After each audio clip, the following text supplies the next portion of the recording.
अगर आपको अस्थमा की समस्या है या आपको ब्रीदिंग में यानी कि सांस लेने में थोड़ी सी समस्या सी होती है, आज की वीडियो में कुछ एक दो रेमेडीज़ मैं आपके साथ शेयर करता हूँ, कुछ विटामिन मिनरल्स के नाम, कुछ औषधियों के नाम शेयर करता हूँ और आशा करता हूँ कि आज की वीडियो आपके लिए लाभकारी रहेगी।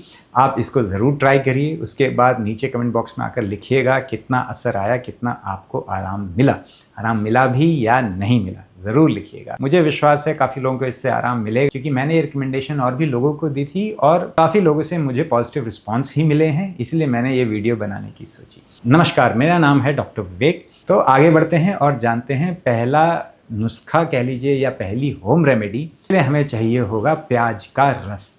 प्याज का रस आप इजीली बना सकते हो। एक प्याज को लीजिए, उसको चॉप करिए, उसको आप ग्राइंडर में या ब्लेंडर में डालिए, पीस लीजिए। पीसने के बाद एक कपड़े में डाल के दबा लीजिए उसको, तो आपको मिल जाएगा प्याज का रस। कितना चाहिए? 1/4 कप यानी कि 60 मिलीलीटर यानी 60 मिलीलीटर ये प्याज का रस। और इसमें मिलाएंगे हम 1 चम्मच हनी यानी शहद और 1 चम्मच के 8वें भाग का हिस्सा हम मिलाएंगे इसमें ब्लैक पेपर यानी कि काली मिर्च।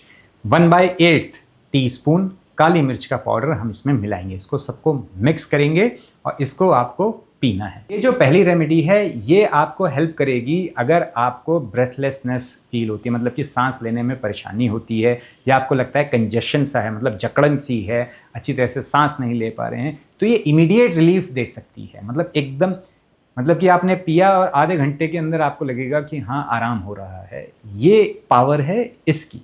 तो आप ट्राई करके देखिए, हो सकता है आपको सूट करे, हो सकता है आपके लिए अच्छी रहे। तो ज़रूर ट्राई करके देखिएगा।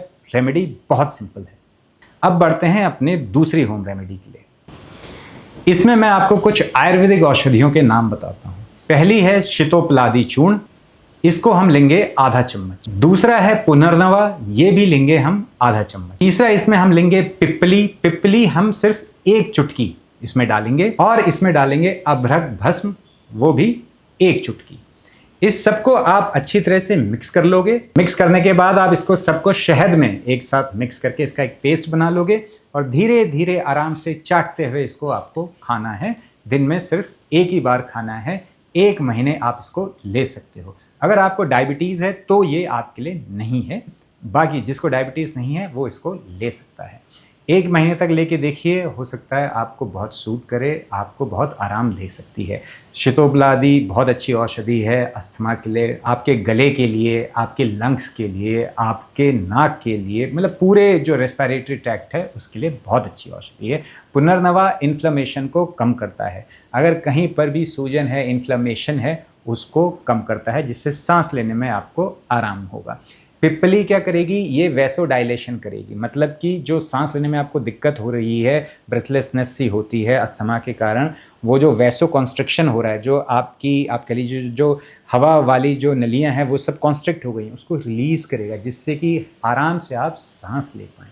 इसलिए हमने ये सारी औषधियाँ यहाँ पर जोड़ी हैं। अब बढ़ते हैं विटामिन्स और मिनरल्स की ओर। सबसे इम्पॉर्टेंट है विटामिन D3। मैंने अक्सर ये देखा है अपनी प्रैक्टिस में कि जो अस्थमा के पेशेंट्स होते हैं उसमें अक्सर विटामिन D3 कम रहता है, और अगर हम विटामिन D3 अच्छा रखें अस्थमा के पेशेंट्स में तो उन लोगों में वैसे ही कुछ रिलीफ होने लगता है। तो विटामिन D3 आपको हमेशा अपना अच्छा रखना है।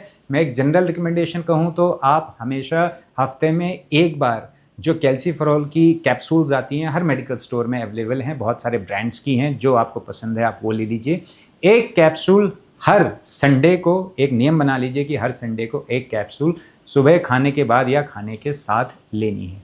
ये एक जनरल रिकमेंडेशन है जो मैक्सिमम लोगों में सूट कर सकती है। अगर आप हफ्ते भर सन में रहोगे, आप सूरज में ज़्यादा काम करोगे, आप बाहर ही हो, तो आपको ये लेने की ज़रूरत नहीं है।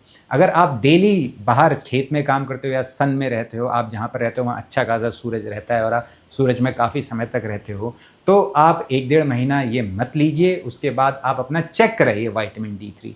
अगर आपका विटामिन D3 अच्छा है, मान लीजिए कि 50 से 100 के बीच नॉर्मल है, ऐसा नहीं है कि 50-55 होना चाहिए, आपका होना चाहिए 70-80, ऐसा ऊपर की ओर।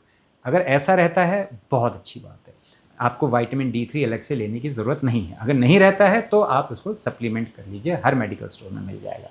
अब कुछ लोग कहते हैं नहीं हमें तो भाई खाने से ही चाहिए विटामिन D3, हम क्यों लें मेडिकल स्टोर का।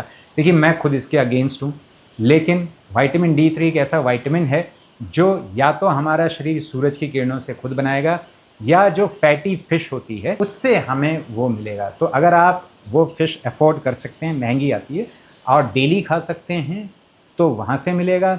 ये काम नहीं कर सकते हैं या कंफर्टेबल नहीं है या बजट नहीं होता है तो आपके पास एक ही ऑप्शन है। अब कुछ लोग कहते हैं मशरूम में होता है।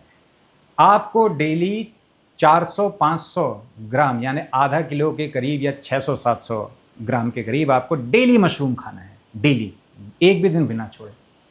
कर सकते हो ऐसा, बहुत अच्छी बात है। मेरे को नहीं लगता कि ये प्रैक्टिकली संभव है।